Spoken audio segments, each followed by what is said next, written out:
So welcome to Module 6, the easiest method to write fully developed Band 9 supporting paragraphs. In this module, we're first going to look at common mistakes.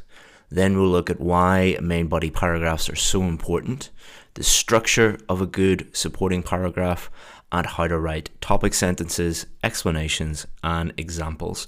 When I talk about supporting paragraphs or main body paragraphs, they're the same thing, just to let you know that in case you get confused. Okay, so let's look at the most common mistakes so that you can avoid these. So the first common mistake that we see is people putting multiple main ideas into one main body paragraph. So often students will try and think of as many different ideas as possible to answer the question, or just talk generally about the topic, and they will put as many different ideas into the paragraph as possible. How many ideas you use really depends on the question, but you should never have more than 2 in there in one main body paragraph. Normally you will just have 1. If it asks you for multiple things, you will have 2, but it should never be more than 2 in a main body paragraph. I know that is a little bit confusing because I'm telling you that it depends on the question. In the following modules, we will go into that in detail. It really depends on the type of question. But for now, just remember that you need to limit the number of ideas in your main body paragraphs. Don't put as many different ideas in there as possible. Because the key really is to develop your main ideas. So instead of writing as many ideas as possible, you have a limited number of ideas and you fully develop those ideas. By development, I mean that you explain those ideas and you support those ideas with evidence or examples. Other students know to limit their ideas and they know that they need to develop their ideas, but they do so poorly. So they might have one explanation but no examples, or they might have explanations and examples but they're very poor. Just having explanations and examples in your main body paragraphs is not good enough. You need to have good explanations and good examples, and we'll show you how to do that in this course. We also see a lot of students using the structure inside their main body paragraphs: firstly, secondly, thirdly, finally. So they'll say, firstly, this idea; secondly, this next idea; thirdly, this next idea; and finally, this final idea. And that means that there is very little development of any of these ideas. So try and avoid this structure. And then it doesn't matter if you have great ideas, great explanations, and great examples, but your grammar and your vocabulary is very poor. You need to have accurate and appropriate grammar and vocabulary, because if your grammar and your vocabulary is not clear, then your explanations, your examples, your main ideas will not be clear. Your grammar and vocabulary does not need to be perfect, but it needs to be as clear and as accurate as possible. So why are main body paragraphs so important? Well, they are about 70 to 80% of your essay, so of course they are going to be important. And you need to make your opinion clear throughout the essay. You need to make your position clear throughout the entire essay. Your position or your opinion, what you think about the question, needs to be clear in the introduction, the main body paragraphs, and the conclusion. And your main body paragraphs are 70 or 80% of your entire essay. So it's really important that you do that in order to get one of the higher scores. And we will show you exactly how to do that in this module. You must also fully address all parts of the task in order to get a 7 or above. Fully addressing it means answering the question and then developing those main ideas, going into detail on why you believe those ideas answer the question. And that's where your explanations and your examples come in. You need to also present a fully developed position with relevant, fully extended, and well-supported ideas. So these 3 bullet points come directly from the official marking criteria. So what we do is we take the marking criteria and then we show you how to satisfy these marking criteria in practice. And that's what we're going to do in this module, and that's what we're going to do in the subsequent modules where we talk about opinion questions, discussion questions, and all the other types of questions. So a Band 9 checklist. Your ideas need to be relevant. In other words, your ideas need to address and answer the question. You need to fully address all parts of the task. So for example, if the question is a double question, then you need to answer both of those questions. You need to have a clear position throughout, and our structure helps you do that. You need to fully extend and well support your ideas, and those are the checklist. So you should be able to look at your main body paragraphs and say, yes, my ideas are relevant. Yes, my main body covers all parts of the task. I have a clear position in my main body paragraphs, and they are fully extended with explanations and examples. So the structure we use for our main body paragraphs contains 3 key elements. The first is your topic sentence. The second is your explanation sentences, and the third is your example. Every main body paragraph should have at least one topic sentence, at least one explanation sentence, and at least one example. But please note that the exact structure will depend on the exact question. So it will depend on the question type. In this module, we're going to look at the elements, and we're going to show you how to write these elements. And then in the subsequent modules, we're going to look at this in more detail. So don't worry about, what do I do for an opinion question? What do I do for an advantages and disadvantages? What do I do this and that? Let's just focus on how to write these things first, and then in the following modules we will look at how to structure these paragraphs in more detail depending on the question. I know many of you want to just rush through and do these as quickly as possible. Don't skip this module because there's really important information in it. So here's an example question that we're going to use. In some countries, an increasing number of people are suffering from health problems as a result of eating too much fast food. It is therefore necessary for governments to impose a higher tax on this kind of food. Do you agree? So it's an opinion question. So we've started off with our introduction. So this is our introduction. It is argued that states should charge fast food companies more tax because of the growing amount of men and women with health conditions associated with this type of food. This essay totally agrees with that statement because here's your first main idea. These illnesses cost the health service too much money, and increasing the price of junk food would reduce the demand for it. So why are we starting with the introduction? Because it's really important that we use this introduction to help us write our main body paragraphs. Blue is going to be our first main body paragraph, and red is going to be our second main body paragraph. So think of your introduction as kind of like a mini plan for the rest of your essay. And this is going to ensure that our essay is clear, coherent, cohesive. Our position is clear and present throughout and is consistent throughout. Okay, so we've taken this main idea and we put it into our topic sentence. Obesity-related illnesses cost the taxpayer billions of dollars every year.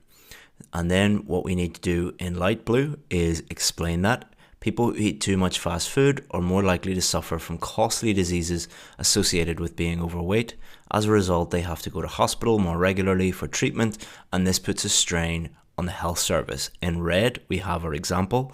For example, a large proportion of the United Kingdom's National Health Service budget is spent on preventable obesity-related diseases, such as heart disease, hypertension, and diabetes. So if we have a look at the 3 elements here, the topic sentence, what is the purpose of the topic sentence? The purpose of the topic sentence is to tell the reader, this is my main idea, this is what the paragraph is about. So your main idea should clearly answer the question.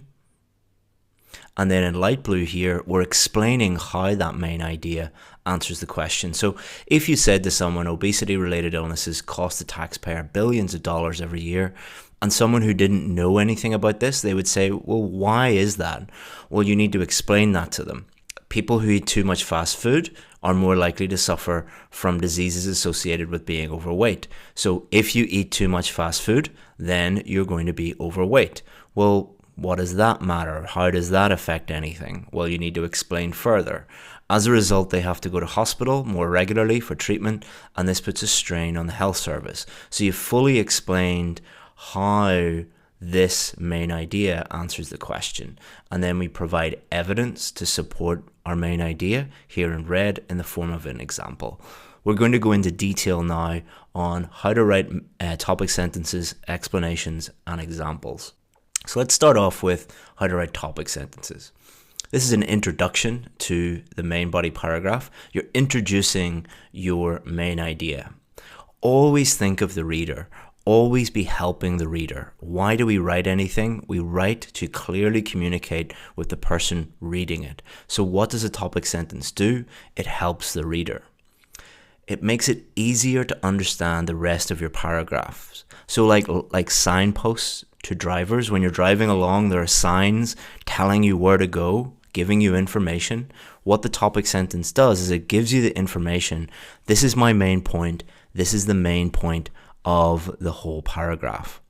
And it links to the main ideas in your introduction. So you're going to take the main idea in your introduction and you're going to put it into your topic sentence. You're not going to repeat the exact same words. You're going to use paraphrasing to change the form of the words.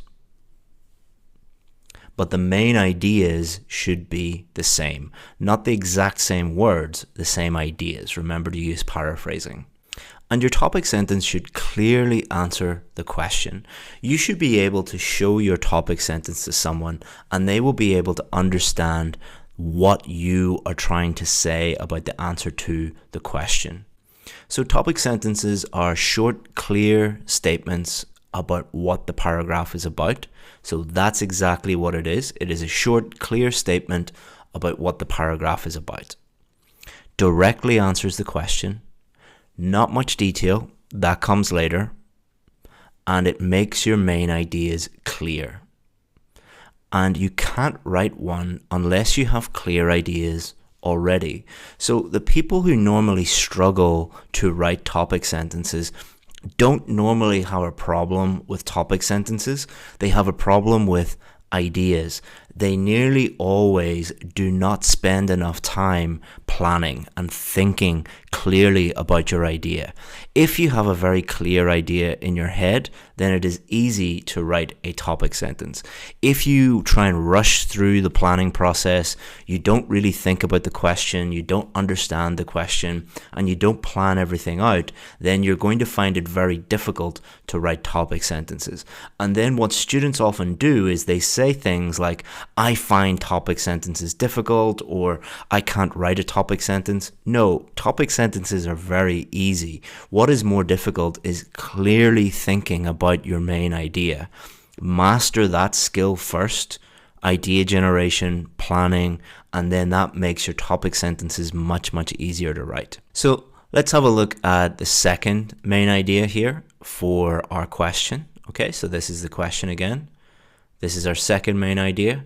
Let's have a look at what this student has done with their paraphrasing and with their topic sentence. So they've taken the main idea, increasing the price of junk food would reduce the demand for it. And what they've done here is they've put it into their topic sentence.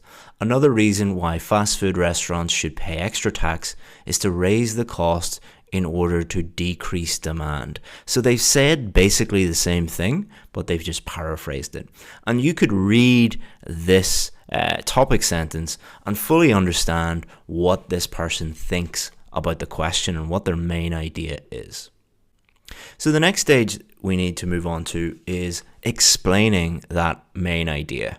A good way to think about explanations is just, so what? Well, explain that to me. Give me your reasoning.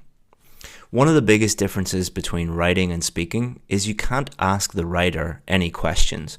So if you do your task 2 essay and you finish it, the examiner can't call you the next day and say, what did you mean by this? Can you explain it a little bit? So what? Like, tell me more about it. They can't do that. So you need to put everything on the paper. One of the biggest mistakes is not explaining properly. Often students make this mistake because they believe that the examiner knows everything already, or the explanations are so obvious that you don't need to write them down. Don't make that mistake. Don't assume that the examiner knows anything. Keep asking yourself questions like, why is this? How is this? Where, when, what's the result? And that will really help you with your explanations. And another way to think about it is giving your reasoning. Why do you believe that main idea answers the question? Give your reasoning behind it. And a good way to think about this is pretend that you are writing to someone with no knowledge of the subject. Think of someone you know who knows very, very little about this topic. This could be like a little boy or little girl you know, your son, your daughter, your niece, your nephew, or it could be a very old person you know, your grandmother, your grandfather who doesn't know much about this, or a friend who just doesn't know anything about this topic. You wouldn't just give your topic sentence to that person because they don't have any knowledge of the subject. You would fully explain it to them. Clearly explain what your topic sentence means, how it answers the question, and or what the result is. You don't always have to put the result in, but you might have to put that in. I'm just giving you all the tools that you need in order to fully explain your main idea. And it should be between sort of 2 and 4 sentences. Don't worry too much about the number of sentences. Really focus on the quality of those sentences. But if you write 1 sentence for your explanation, that's probably a little bit too short. If you go over 4, that's probably a little bit too much and you'll run out of time. Normally it's about 2 to 4, but you can write 4 sentences and get a band 9, or write 4 sentences and get a band 5. It's really about the quality of those sentences. And we've mentioned this already in this video, but I want to talk about this again because it's really, really, really important. Think about, why do we write anything? To clearly communicate with the reader. Writing is simply a way of taking your thoughts, putting them on paper, and putting them into someone else's brain. So you have thoughts in your brain and you need to put them into someone else's brain. And what you do is you clearly put them on paper. They read those thoughts and they understand those thoughts. Think about it that way and you will write very, very clear, effective explanations. And it is your job, it is your responsibility to clearly explain what your main point means. Often we will talk to students who don't write clear explanations, and they'll say things like, oh, why do I have to do this? Like, you know, I just should be able to show how good my English is. It's like, no, it is your responsibility. It is your job as the writer to clearly explain things to the reader. And if you just focus on that, your writing and your communication skills in general will dramatically improve, because a lot of people are poor communicators, not because their English is bad or their communication skills are bad or they don't know how to write or they don't know how to speak.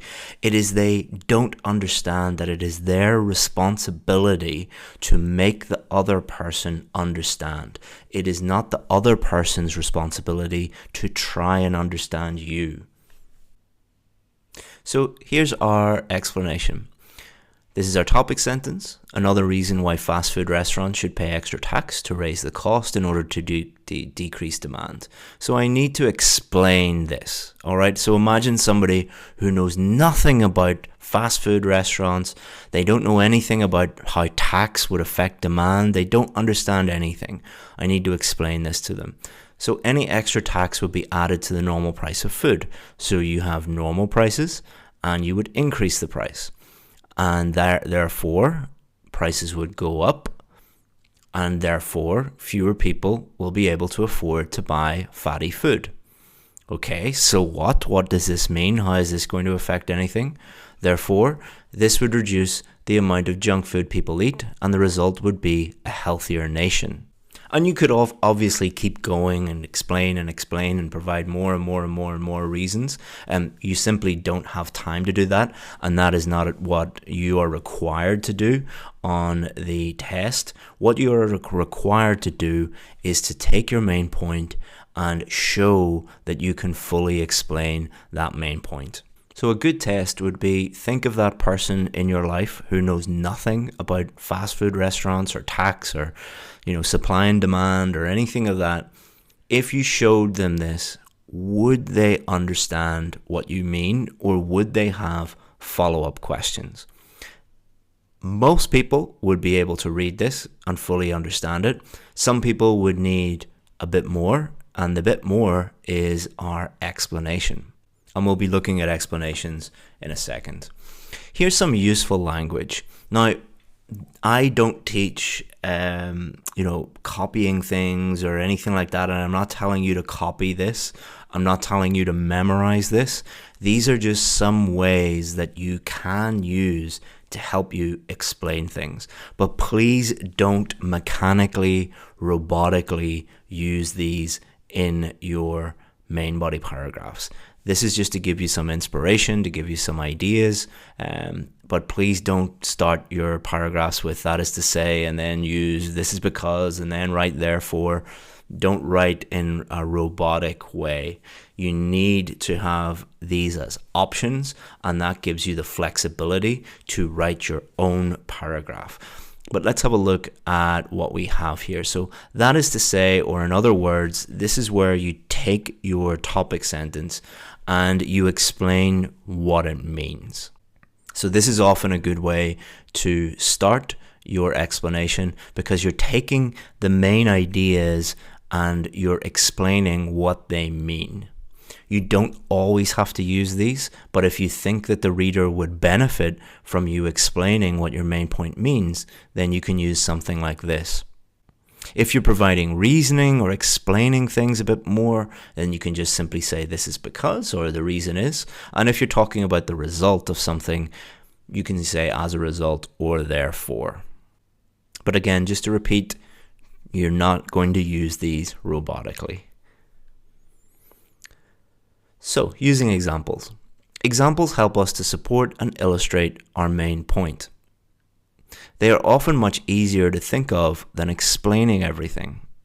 And you probably do this every day when you're speaking to someone. So especially if you're speaking to your friends, your family, and they don't understand something, or you're having like a debate with your friends or your family and they don't agree with you, you might use an example to help them understand.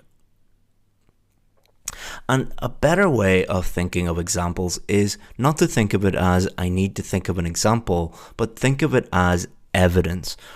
Provide evidence as to why your main point is true.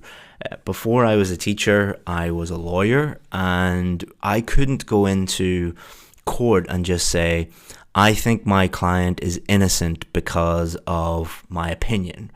I needed to give my opinion, explain my opinion, and then provide evidence. So I could say something like, my client is innocent because he was in a different country at the time of the crime. Therefore, he couldn't have committed the crime. Here's evidence, and I would show the plane tickets and maybe CCTV, a recording of him checking into the hotel in a completely different country and at the same time as the crime was committed. That is evidence as to why my main point, my client is innocent, is true. So if you get stuck with examples or you find it difficult to think of examples, try and think of them as evidence that prove your main point. So here are some examples of examples. Some of them are good and some of them are not so good. So students often use personal stories. They will use real examples, they'll use statistics, they'll use news stories, they'll use surveys, and sometimes they'll use academic studies, like they'll say, according to Cambridge University, blah, blah, blah, blah. All right, so some of these are good to use and some of them are not so good. So these are risky examples. Personal stories, statistics, surveys, and academic studies. Personal stories, will go into more detail in a second on why these are risky. But statistics, surveys, academic studies, these are very risky because they are nearly always made up by the student. They're not real. The student makes them up, and they nearly always don't make sense, or they sound false. So you can use these, but they are risky. All right, and I would only recommend using statistics, surveys, academic studies if you really have no other choice and you cannot think of anything else. But I'm going to show you a really simple technique that you can use to convert personal stories into very solid examples, and you shouldn't really need to use any of these. So better examples are real examples. These are the best examples. These are real examples you know for sure are true and that prove your main point. They provide evidence. These are often very obvious, easy to think of. They're the first thing that you think of, the first example that you can think of when you are thinking about your main point. So if you see a question and you immediately think of a really good example that is true, then feel free to use that. But if after thinking about it, you can't think of a real example, but you can think of a personal example, then you can use the following technique to convert personal examples into really good examples that you can use in your main body paragraphs. So why are personal examples not so good? So if we have a look at this one, this is in response to a question about smoking. For example, I used to smoke 20 cigarettes every day, but the government kept increasing the tax and now I can't afford to smoke. Well, this doesn't prove anything because you as an individual can't afford to smoke, but that doesn't mean that if the government increased the tax, everyone else can't afford that. You might be just very, very careless with money. You might have very little money. You might have massive bills, and you might have a very lavish lifestyle outside of smoking, which means that you can't afford to smoke when they increase the tax. You as an individual do not prove the general point, and we need to prove the general point. That's why personal examples are not very useful. So instead, this person has thought of a real example. So for example, when the duty on, this is the tax duty on cigarettes, is raised each year in the UK. So this really happens every year, nearly. The UK government increases the duty, increases the tax on cigarettes. More people quit smoking, and this has a knock-on effect on the number of people dying from lung cancer and other smoking-related diseases. Most people living in the UK know this. This is a real example. It is true. It is related to the question that this person is answering.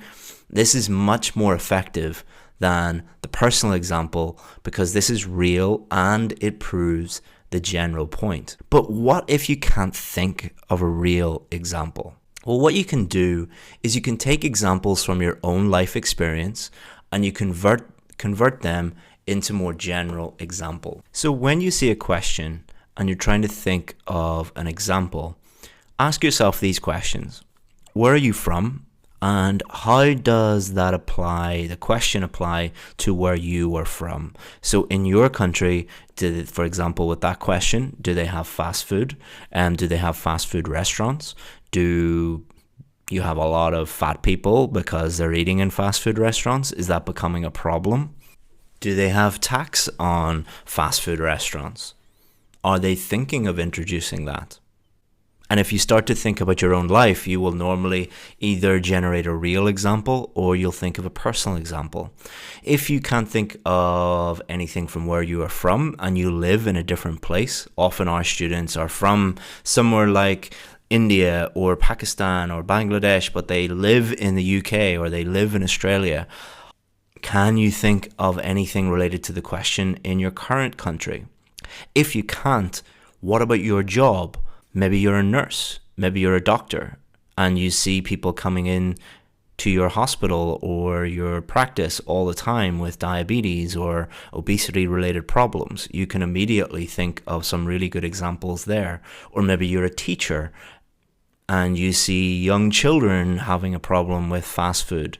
Or it could be something completely unrelated to that, like you are a software developer and you work in a big office and you see lots of your colleagues eating McDonald's every lunchtime and they're getting bigger and bigger every day.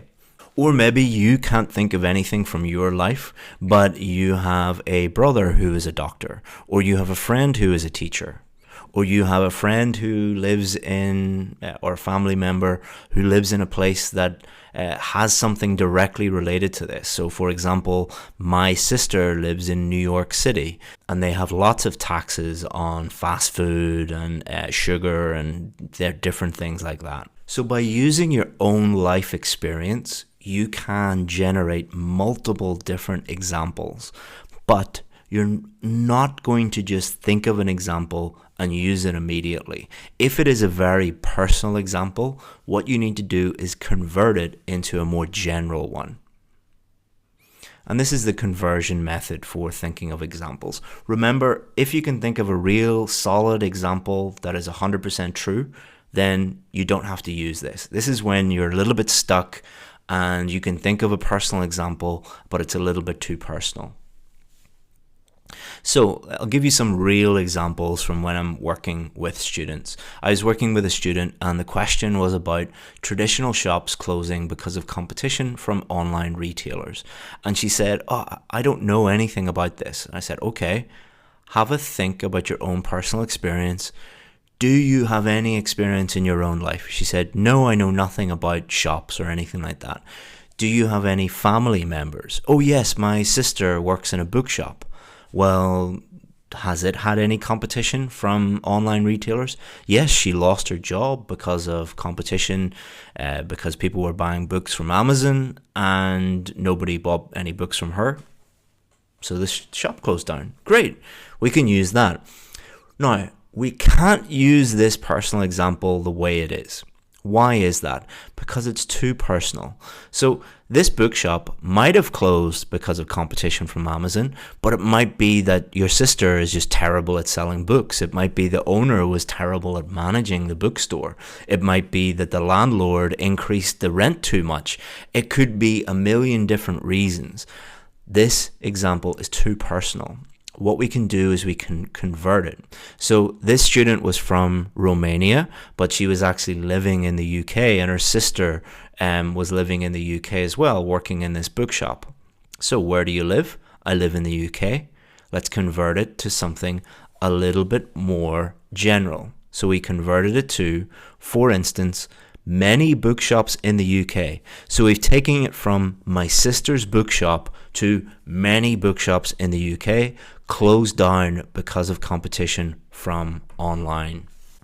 So this is the example that the student used, and as you can see, she used her own life experience to convert it to a better, more solid example, and this is evidence as to why her main point is true. Okay, so I'm going to give you another student example.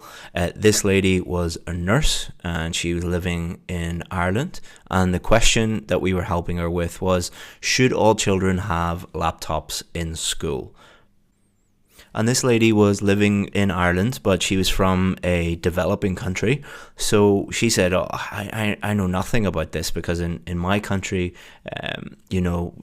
people are too poor to have laptops, and, people can barely afford pencils and books for their kids, never mind laptops. I don't know anything about this." I said, "Okay, don't worry. Let's have a think about it." So her own personal experience was, "I can't afford to buy a laptop for my child." All right, so I said, all right, this is fine. This is true, but we can't use this as an example because it's too personal. If the person reading this, the person might not, they don't know anything about you. So it might be that you just spent all your money on something else, and you bought an expensive car. You're actually quite wealthy, but you spent your money on a car and a really expensive holiday. This is too personal. So we need to make this more general. So This person, I said, don't worry about where you're from. Let's take it out of that context. Where do you currently live? She said, I live in Ireland. I live in Dublin in Ireland. I said, okay, your kids go to school in Ireland currently. I want you to think about their school and think about whether they have laptops or not. And let's think of an example by converting this based on her own experience into a more general example. So she converted it to, for example, in Ireland, laptops are very expensive, which would prevent most parents from being able to purchase them for their children. So what I said to her was, what is it like living in Ireland? She said, it's very, very expensive. I said, okay. Are laptops expensive? Yes, they are very, very expensive. They're like more than €1,000 for a decent laptop. Okay. Do most parents have €1,000 to spend on laptops? No. Okay. So let's convert this from you personally to generally parents living in Ireland. So we've used the example of parents living in Ireland and laptops being expensive in that country to take our personal example and convert it into a more general one. So as you can see, we've gone from this student looking at this question and going, oh my God, I know nothing about this. I don't know anything about laptops and this is so strange to me, to using the knowledge she already had and converting that into an example. Here's another one. University education should be free for all young people. So when I worked with another student on this one, they said, many of my friends were rich. It isn't fair for these people to get free education. This student was a lawyer, all right? And she said she wasn't from a rich background. She was from just a normal background. And we were talking about examples, and she said, well, I don't agree with this because, you know, nearly all of my friends in law school when I was in university, their parents were lawyers and doctors, and it wasn't fair that they got a free education when their parents could afford that. I said, okay, that's fine, but this is a little bit too personal. We need to convert this. So what is your job? So we didn't use where she was from. We didn't use where she currently lives. We used her job. She said, I'm a lawyer. Okay, so let's convert this personal one using your background, your personal knowledge, into a more general example. For example, many young people doing law degrees are from middle-class backgrounds and their parents can easily afford the tuition fees. So as you can see, this is much, much stronger than this. So let's have a look at the example that we're going to use here. For example, the UK government introduced a sugar tax on sugary soft drinks in an attempt to fight the obesity epidemic. So if you showed this to most people in the UK, the bit in white, and you asked them to think of an example, most people would come up with this. Why? Because it's true. When this was introduced a couple of years ago, it was very controversial. It was in the news all the time. The prices of like Coke and Pepsi and lemonade and all those things increased. And people still talk about it. Everyone knows about this. So this is an example of just a true example, a real example that can be used to provide evidence. So in this module, we learned why main body supporting paragraphs are so important and what a Band 9 paragraph must have. We looked at the structure of a good supporting paragraph and how to write topic sentences, explanations, and examples. In the next module, we're going to look at how to write an effective conclusion. And then after that, in the subsequent modules, we're going to look at the specific different types of questions. I hope you enjoyed that module, and I'll see you in the next one.